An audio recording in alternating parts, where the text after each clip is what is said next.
श्रीमद् भागवतम दशम स्कंद अध्याय 13 ब्रह्मा द्वारा बालकों तथा बछड़ों की चोरी। श्रील शुकदेव गोस्वामी ने कहा, हे भक्त शिरोमणि परम भाग्यशाली परीक्षित, तुमने बहुत सुंदर प्रश्न किया है, क्योंकि भगवान की लीलाओं को निरंतर सुनने पर भी तुम उनके कार्यों को नित्य नूतन रूप में अनुभव कर रहे हो। जीवन सार को स्वीकार करने वाले परमहंस भक्त अपने अंतःकरण से कृष्ण के प्रति अनुरक्त होते हैं और कृष्ण ही उनके जीवन के लक्ष्य रहते हैं। प्रतिक्षण कृष्ण की ही चर्चा करना उनका स्वभाव होता है, मानो ये कथाएं नित्य नूतन हों। वे इन कथाओं के प्रति उसी तरह अनुरक्त रहते हैं जिस तरह भौतिकतावादी लोग स्त्रियों तथा विषय वासना की चर्चाओं में रस लेते हैं। हे राजन, मेरी बात ध्यान पूर्वक सुने। यद्यपि भगवान की लीलाएं अत्यंत गुह्य हैं और सामान्य व्यक्ति उन्हें नहीं समझ सकता, किंतु मैं तुमसे उनके विषय में कहूंगा, क्योंकि गुरुजन विनीत शिष्य को गुह्य से गुह्य तथा कठिन से कठिन विषयों को भी बता देते हैं। मृत्यु रूप अघासुर के मुख से बालकों तथा बछड़ों को बचाने के बाद भगवान कृष्ण उन सबको नदी के तट पर ले आए और उनसे निम्नलिखित शब्द कहे। मित्रों, देखो ना, यह नदी का किनारा अपने मोहक वातावरण के कारण कितना रम्य लगता है। देखो ना, खिले कमल किस तरह अपनी सुगंध से भौरों तथा पक्षियों को आकृष्ट कर रहे हैं। भौरों की गुनगुनाहट तथा पक्षियों की चहचहाहट जंगल के सभी सुंदर वृक्षों से प्रतिध्वनित हो रही है और यहाँ की भालू साफ तथा मुलायम है। अतः हमारे खेल तथा हमारी लीलाओं के लिए यह सर्वोत्तम स्थान है। मेरे विचार में हम यहाँ भोजन करें, क्योंकि विलंब हो जाने से हम भूखे हो उठे हैं। यहाँ बछड़े पानी पी सकते हैं और धीरे धीरे इधर उधर जाकर घास चर सकते हैं। भगवान कृष्ण के प्रस्ताव को मानकर ग्वाल बालों ने बछड़ों को नदी में पानी पीने दिया और फिर उन्हें वृक्षों से बांध दिया जहां हरी मुलायम घास थी। तब बालकों ने अपने भोजन की पोटलियां खोली और दिव्य आनंद से पूरित होकर कृष्ण के साथ खाने लगे। जिस तरह पंखड़ियों तथा पत्तियों से घिरा हुआ कोई कमल पुष्प कोश हो, उसी तरह बीच में कृष्ण बैठे थे और उन्हें घेर कर पंक्तियों में उनके मित्र बैठे थे। वे सभी अत्यंत सुंदर लग रहे थे। उनमें से हर बालक यह सोचकर कृष्ण की ओर देखने का प्रयास कर रहा था कि शायद कृष्ण भी उसकी ओर देखें। इस तरह उन सबों ने जंगल में भोजन का आनंद लिया।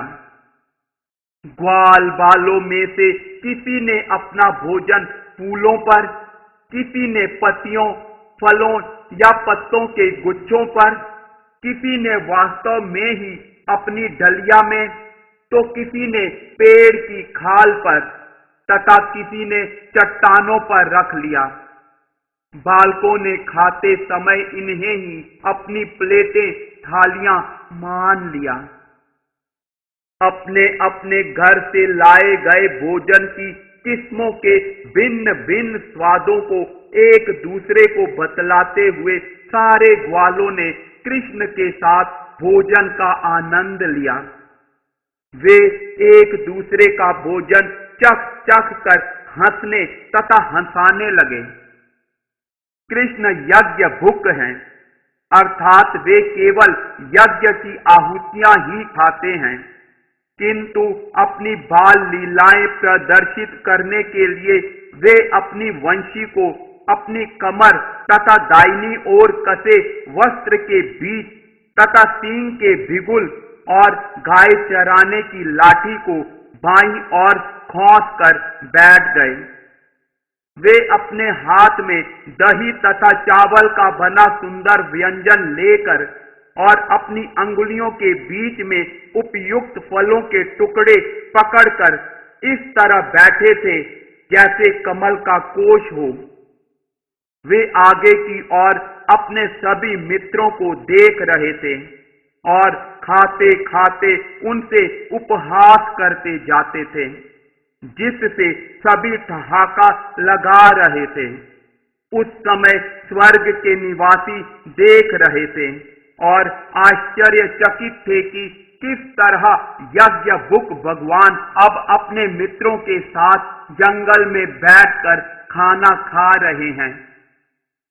हे महाराज परीक्षित, एक और जहां अपने हृदय में कृष्ण के अतिरिक्त अन्य किसी को न जानने वाले ग्वाल बाल जंगल में भोजन करने में इस तरह व्यस्त थे, वहीं दूसरी ओर बछड़े हरी घास से ललचाकर दूर घने जंगल में चरने निकल गए। जब कृष्ण ने देखा कि उनके ग्वाल बाल मित्र डरे हुए हैं, तो भय के भी भीषण नियंता उन्होंने उनके भय को दूर करने के लिए कहा, मित्रों, खाना मत बंद करो, मैं स्वयं जाकर तुम्हारे बछड़ों को इसी स्थान में वापस लाए दे रहा हूं। कृष्ण ने कहा, मुझे जाकर बछड़े ढूंढने दो, अपने आनंद में खलल मत डालो। फिर हाथ में दही तथा चावल लिए भगवान कृष्ण तुरंत ही अपने मित्रों के बछड़ों को खोजने चल पड़े। वे अपने मित्रों को तुष्ट करने के लिए सारे पर्वतों, गुफाओं, झाड़ियों तथा संकरे मार्गों में खोजने लगे। हे महाराज परीक्षित, स्वर्ग लोक में वास करने वाले ब्रह्मा ने अघासुर के वध करने तथा मोक्ष देने के लिए सर्वशक्तिमान कृष्ण के कार्यकलापों को देखा था और वे अत्यधिक चकित थे। अब वही ब्रह्मा कुछ अपनी शक्ति दिखाना और उस कृष्ण की शक्ति देखना चाह रहे थे, जो मानो सामान्य ग्वाल बालों के साथ खेलते हुए अपनी बाल लीलाएं कर रहे थे। इसलिए कृष्ण की अनुपस्थिति में ब्रह्मा सारे बालकों तथा बछड़ों को किसी दूसरे स्थान पर लेकर चले गए।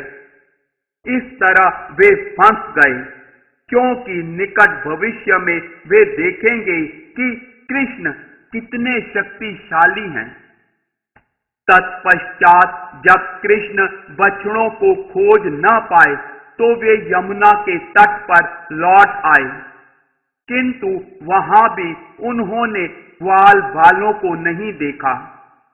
इस तरह वे बछड़ों तथा बालकों को ऐसे ढूंढने लगे मानो उनकी समझ में न आ रहा हो कि यह क्या हो गया। जब कृष्ण बछड़ों तथा उनके पालक ग्वाल बालों को जंगल में कहीं भी ढूंढ न पाए, तो वे तुरंत समझ गए कि यह ब्रह्मा की ही करतूत है। तत्पश्चात ब्रह्मा को तथा बछड़ों एवं ग्वाल बालों की माताओं को आनंदित करने के लिए समस्त ब्रह्मांड के सत्रष्टा कृष्ण ने बछड़ों तथा बालकों के रूप में अपना विस्तार कर लिया। अपने वासुदेव रूप में कृष्ण ने खोए हुए ग्वाल बालकों तथा बछड़ों की जितनी संख्या थी उतने ही वैसे ही शारीरिक स्वरूपों, उसी तरह के हाथों, पांवों तथा अन्य अंगों वाले, उनकी लाठियों, तुरहियों तथा वंशियों, उनके भोजन के छींकों, विभिन्न प्रकार से पहनी हुई उनकी विशेष वेशभूषाओं तथा गहनों, उनके नामों, उम्रों तथा विशेष कार्यकलापों एवं गुणों से युक्त स्वरूपों में अपना विस्तार कर लिया। इस प्रकार अपना विस्तार करके सुंदर कृष्ण ने यह उक्ति सिद्ध कर दी, समग्र जगत विष्णुमयम, भगवान विष्णु सर्वव्यापी हैं। इस तरह अपना विस्तार करने के बाद जिससे वे सभी बछड़ों तथा बालकों की तरह लगे और साथ ही उनके अगुआ भी लगे, कृष्ण ने अब अपने पिता नंद महाराज की व्रज भूमि में इस तरह प्रवेश किया जिस तरह वे उन सबके साथ आनंद मनाते हुए सामान्यतया किया करते थे।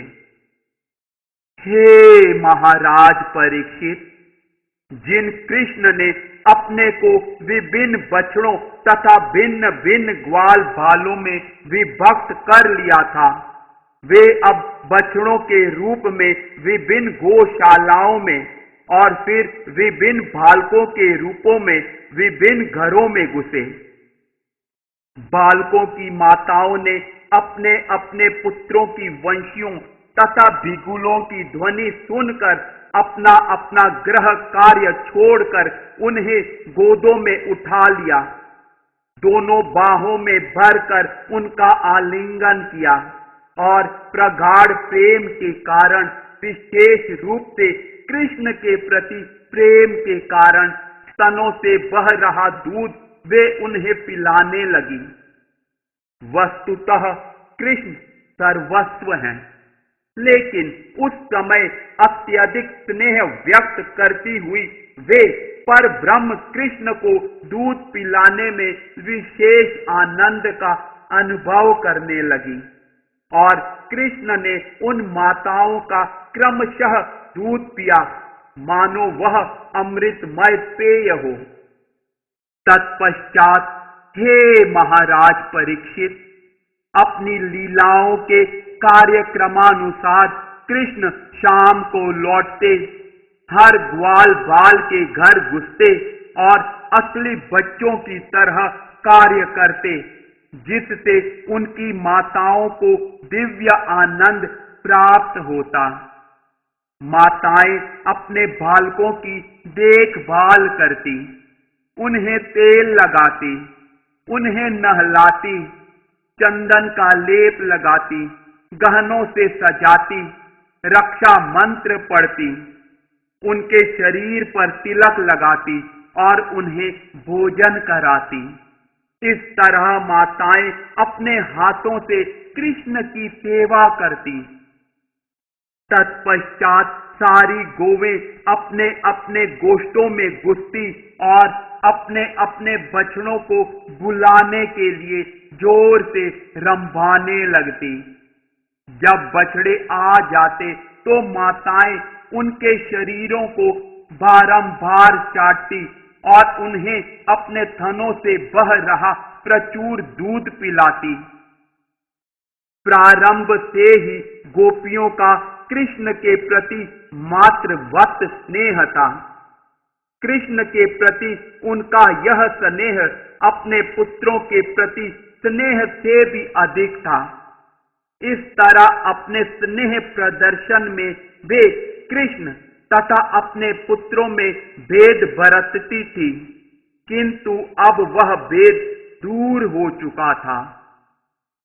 यद्यपि व्रज भूमि के सारे निवासियों, ग्वालों तथा गोपियों में पहले से ही कृष्ण के लिए अपने निजी पुत्रों से अधिक स्नेह था, किंतु अब 1 वर्ष तक उनके अपने पुत्रों के प्रति यह स्नेह लगातार बढ़ता ही गया, क्योंकि अब कृष्ण उनके पुत्र बन चुके थे। अब अपने पुत्रों के प्रति, जो कि कृष्ण ही थे, उनके प्रेम की वृद्धि का कोई वारा पार न था। नित्य ही उन्हें अपने पुत्रों से कृष्ण जितना प्रेम करने की नई प्रेरणा प्राप्त हो रही थी। इस तरह अपने को ग्वाल बालों तथा बछड़ों का समूह बना लेने के बाद भगवान श्री कृष्ण अपने को उसी रूप में बनाए रहे। वे उसी प्रकार से वृंदावन तथा जंगल दोनों ही जगहों में 1 वर्ष तक अपनी लीलाएं करते रहे। एक दिन जब वर्ष पूरा होने में अभी 5-6 रातें शेष थी, कृष्ण बलराम सहित बछड़ों को चराते हुए जंगल में प्रविष्ट हुए। तत्पश्चात गोवर्धन पर्वत की चोटी पर चरती हुई गौओं ने कुछ हरी घास खोजने के लिए नीचे देखा, तो उन्होंने अपने बछड़ों को वृंदावन के निकट चरते देखा, जो अधिक दूरी पर नहीं था। जब गायों ने गोवर्धन पर्वत की चोटी से अपने अपने बछड़ों को देखा, तो वे अधिक स्नेहवश अपने आप को तथा अपने चराने वालों को भूल गई और दुर्गम मार्ग होते हुए भी वे अपने बछड़ों की ओर अतीव चिंतित होकर दौड़ी, मानो वे 2 ही पांवों से दौड़ रही हों। उनके थन दूध से भरे थे और उनमें से दूध बह रहा था। उनके सिर तथा पूंछें उठी हुई थी और उनके ढिल्ले कुबड़ उनकी गर्दन के साथ साथ हिल रहे थे। वे तब तक तेजी से दौड़ती रही जब तक वे अपने बच्चों के पास दूध पिलाने पहुंच नहीं गई। गौओं ने नए बछड़ों को जन्म दिया था, किंतु गोवर्धन पर्वत से नीचे आते हुए अपने पुराने बछड़ों के लिए अतीव स्नेह के कारण इन्हीं बछड़ों को अपने थन का दूध पीने दिया। वे चिंतित होकर उनका शरीर चाटने लगी, मानो उन्हें निगल जाना चाहती हों। गौओं को अपने बछड़ों के पास जाने से रोकने में असमर्थ ग्वाले लज्जित होने के साथ साथ क्रुद्ध भी हुए। उन्होंने बड़ी कठिनाई से दुर्गम मार्ग पार किया, किंतु जब वे नीचे आए और अपने अपने पुत्रों को देखा, तो वे अत्यधिक स्नेह से अभिभूत हो गए। उस समय ग्वालों के सारे विचार अपने अपने पुत्रों को देखने से उत्पन्न वात्सल्य प्रेम रस में विलीन हो गए। अत्यधिक आकर्षण का अनुभव करने से उनका क्रोध छूमंतर हो गया। उन्होंने अपने पुत्रों को उठाकर बाहों में भरकर आलिंगन किया और उनके सिरों को सूंघकर सर्वोच्च आनंद प्राप्त किया। तत्पश्चात प्रौढ़ ग्वाले अपने पुत्रों के आलिंगन से अत्यंत तुष्ट होकर बड़ी कठिनाई और अनिच्छा से उनका आलिंगन धीरे धीरे छोड़कर जंगल लौट आए। किंतु जब उन्हें अपने पुत्रों का स्मरण हुआ, तो उनकी आंखों से आंसू लुढ़क आए। स्नेहाधिक्य के कारण गौओं को उन बछड़ों से भी निरंतर अनुराग था, जो बड़े होने के कारण उनका दूध पीना छोड़ चुके थे। जब बलदेव ने यह अनुराग देखा, तो इसका कारण उनकी समझ में नहीं आया, अतः वे इस प्रकार सोचने लगे, यह विचित्र घटना क्या है सभी व्रजवासियों का मुझ समेत इन बालकों तथा बछड़ों के प्रति अपूर्व प्रेम उसी तरह बढ़ रहा है जिस तरह सब जीवों के परमात्मा भगवान कृष्ण के प्रति हमारा प्रेम बढ़ता है। यह योग शक्ति कौन है और वह कहां से आई है? क्या वह देवी है या कोई राक्षसी है? अवश्य ही वह मेरे प्रभु कृष्ण की माया होगी, क्योंकि उसके अतिरिक्त मुझे और कौन मोह सकता है। इस प्रकार सोचते हुए बलराम अपने दिव्य ज्ञान के चक्षुओं से देख सके कि ये सारे बछड़े तथा कृष्ण के साथी श्री कृष्ण के ही अंश हैं। भगवान बलदेव ने कहा, हे परम नियंता, मेरे पहले सोचने के विपरीत ये बालक महान देवता नहीं है, न ही ये बछड़े नारद जैसे महान ऋषि हैं। अब मैं देख सकता हूं कि तुम ही अपने को नाना प्रकार के रूप में प्रकट कर रहे हो। एक होते हुए भी तुम बछड़ों तथा बालकों के विविध रूपों में विद्यमान हो। कृपा करके मुझे यह विस्तार से बतलाओ। बलदेव द्वारा इस प्रकार प्रार्थना किए जाने पर कृष्ण ने सारी स्थिति समझा दी और बलदेव उसे समझ भी गए। जब ब्रह्मा एक क्षण के बाद अपनी गणना के अनुसार वहां लौटे तो उन्होंने देखा कि यद्यपि मनुष्य की माप के अनुसार पूरा 1 वर्ष बीत चुका है, तो भी कृष्ण उतने समय बाद भी उसी तरह अपने अंश रूप बालकों तथा बछड़ों के साथ खेलने में व्यस्त हैं। भगवान ब्रह्मा ने सोचा, गोकुल के जितने भी बालक तथा बछड़े थे उन्हें मैंने अपनी योग शक्ति की तेज पर सुला रखा है और आज के दिन तक वे जगे नहीं हैं। यद्यपि पूरे 1 वर्ष तक कृष्ण के साथ उतने ही बालक तथा बछड़े खेलते रहे, फिर भी मेरी योग शक्ति से मोहित बालकों से भिन्न हैं। ये कौन है? ये कहां से आए? इस तरह दीर्घ काल तक विचार करते करते भगवान ब्रह्मा ने उन 2 प्रकार के बालकों में अंतर जानने का प्रयास किया जो एक दूसरे से पृथक रह रहे थे।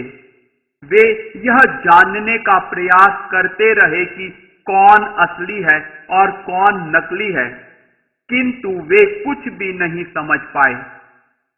क्योंकि ब्रह्मा ने सर्वव्यापी भगवान कृष्ण को, जो कभी मोहित नहीं किए जा सकते, अपितु संपूर्ण ब्रह्मांड को मोहित करने वाले हैं, मोहित करना चाहा। इसलिए वे स्वयं ही अपनी योग शक्ति द्वारा मोह में फंस गए। जिस तरह अंधेरी रात में बर्फ का अंधेरा तथा दिन के समय जुगनू के प्रकाश का कोई महत्व नहीं होता, उसी तरह निकृष्ट व्यक्ति की योग शक्ति महान शक्तिशाली व्यक्ति के विरुद्ध प्रयोग किए जाने पर कुछ भी नहीं कर पाती। उल्टे उस निकृष्ट व्यक्ति की शक्ति कम हो जाती है। जब ब्रह्मा देख रहे थे तो तुरंत ही सारे बछड़े तथा उन्हें चराने वाले बालक नीले बादलों के रंग वाले स्वरूप में पीले रेशमी वस्त्र पहने हुए प्रकट होने लगे। उन सबों के 4 हाथ थे, जिनमें शंख, चक्र, गदा तथा कमल धारण किए थे। वे अपने सिरों पर मुकुट पहने थे। उनके कानों में कुंडल और गलों में जंगली फूलों के हार थे। उनके वक्ष तलों के दाहिनी ओर के ऊपरी भाग में लक्ष्मी का चिन्ह था। वे अपनी बाहों में बाजूबंद शंख जैसी 3 रेखाओं से अंकित गलों में कौस्तुभ मणि तथा कलाइयों में कंगन पहने थे। उनके टखनों में पायजेब थी, पांव में आभूषण और कमर में पवित्र करधनी थी। वे सभी अत्यंत सुंदर लग रहे थे। पांव से लेकर सिर तक उनके शरीर के सारे अंग तुलसी दल से बने ताजे मुलायम हारों से पूरी तरह सज्जित थे, जिन्हें पुण्य कर्मों, श्रवण तथा कीर्तन द्वारा भगवान की पूजा में लगे भक्तों ने अर्पित किया था। वे विष्णु रूप में जो चंद्रमा के बढ़ते हुए प्रकाश के तुल्य थे, अपनी शुद्ध मुस्कान तथा अपनी लाल लाल आंखों की तिरछी चितवन के द्वारा अपने भक्तों की इच्छाओं को मानो रजोगुण एवं तमोगुण से उत्पन्न करते तथा पालते थे। चतुर्मुख ब्रह्मा से लेकर शूद्र से शूद्र जीव, चाहे वे चर हों या अचर, सबों ने स्वरूप प्राप्त कर रखा था और वे अपनी अपनी क्षमताओं के अनुसार नाच तथा गायन जैसी पूजा विधियों से उन विष्णु मूर्तियों की अलग अलग पूजा कर रहे थे। वे सारी विष्णु मूर्तियां अणिमा इत्यादि सिद्धियों, अजा इत्यादि योग सिद्धियों तथा महत तत्व आदि सृष्टि के 24 तत्वों से गिरी हुई थी। तब भगवान ब्रह्मा ने देखा कि काल, स्वभाव, संस्कार, काम, कर्म तथा गुण ये सभी अपनी स्वतंत्रता खोकर पूर्णतया भगवान की शक्ति के अधीन होकर स्वरूप धारण किए हुए थे और उन विष्णु मूर्तियों की पूजा कर रहे थे। वे समस्त विष्णु मूर्तियां शाश्वत असीम स्वरूपों वाली, ज्ञान तथा आनंद से पूर्ण एवं काल के प्रभाव से परे थी। उपनिषदों के अध्ययन में रत ज्ञानी जन भी उनकी महती महिमा का स्पर्श तक नहीं कर सकते थे। इस प्रकार भगवान ब्रह्मा ने पर ब्रह्म को देखा, जिसकी शक्ति से यह संपूर्ण ब्रह्मांड सारे चर तथा अचर प्राणियों समेत व्यक्त होता है। उन्होंने उसी के साथ ही सारे बछड़ों तथा बालकों को भगवान के अंशों के रूप में देखा। तब उन विष्णु मूर्तियों की तेज शक्ति से ब्रह्मा की 11 इंद्रियां आश्चर्य से शुद्ध तथा दिव्य आनंद से स्तब्ध हो चुकी थी। अतः वे मौन हो गए, मानो ग्राम्य देवता की उपस्थिति में किसी बच्चे की मिट्टी की बनी गुड़िया हो। पर ब्रह्म मानसिक तर्क के परे है। वह स्वतः व्यक्त, अपने ही आनंद में स्थित तथा भौतिक शक्ति के परे है। वह वेदांत के द्वारा अप्रासंगिक ज्ञान के निरसन करने पर जाना जाता है। इस तरह जिस भगवान की महिमा विष्णु के सभी चतुर्भुज स्वरूपों की अभिव्यक्ति से प्रकट हुई थी, उससे सरस्वती के प्रभु ब्रह्मा जी मोहित थे। उन्होंने सोचा यह क्या है, और उसके बाद वे देख भी नहीं पाए। तब भगवान कृष्ण ने ब्रह्मा की स्थिति समझते हुए तुरंत ही अपनी योग माया का पर्दा हटा दिया। तब ब्रह्मा की बाह्य चेतना वापस लौटी और वे इस तरह उठ खड़े हुए मानो मृत व्यक्ति जीवित हो उठा हो। बड़ी मुश्किल से अपनी आंखें खोलते हुए उन्होंने अपने सहित ब्रह्मांड को देखा। तब सारी दिशाओं में देखने पर भगवान ब्रह्मा ने तुरंत अपने समक्ष वृंदावन देखा, जो उन वृक्षों से पूरित था जो निवासियों की जीविका के साधन थे। और सारी ऋतुओं में समान रूप से प्रिय लगने वाले थे। वृंदावन भगवान का दिव्य धाम है, जहां न भूख है, न क्रोध, न प्यास। यद्यपि मनुष्यों तथा हिंस्र पशुओं में स्वाभाविक वैर होता है, किंतु वे वहां दिव्य मैत्री भाव से साथ साथ रहते हैं। तब भगवान ब्रह्मा ने उस ब्रह्म परम सत्य को, जो अद्वय है, ज्ञान से पूर्ण है और असीम है, ग्वालों के परिवार में बालक वेश धारण करके पहले की ही तरह हाथ में भोजन का कोर लिए बछड़ों को तथा अपने ग्वाल मित्रों को खोजते हुए एकांत में खड़े देखा। यह देखकर ब्रह्मा तुरंत अपने वाहन हंस से नीचे उतरे और भूमि पर सोने के दंड के समान गिरकर भगवान कृष्ण के चरण कमलों का स्पर्श अपने सिर में धारण किए हुए चारों मुकुटों के अग्रभागों सरों से किया। उन्होंने नमस्कार करने के बाद अपने हर्ष अश्रुओं के जल से कृष्ण के चरण कमलों को नहला दिया। काफी देर तक भगवान कृष्ण के चरण कमलों पर बारंबार उठते हुए और फिर नमस्कार करते हुए ब्रह्मा ने भगवान की उस महानता का पुनः पुनः स्मरण किया, जिसे उन्होंने अभी अभी देखा था।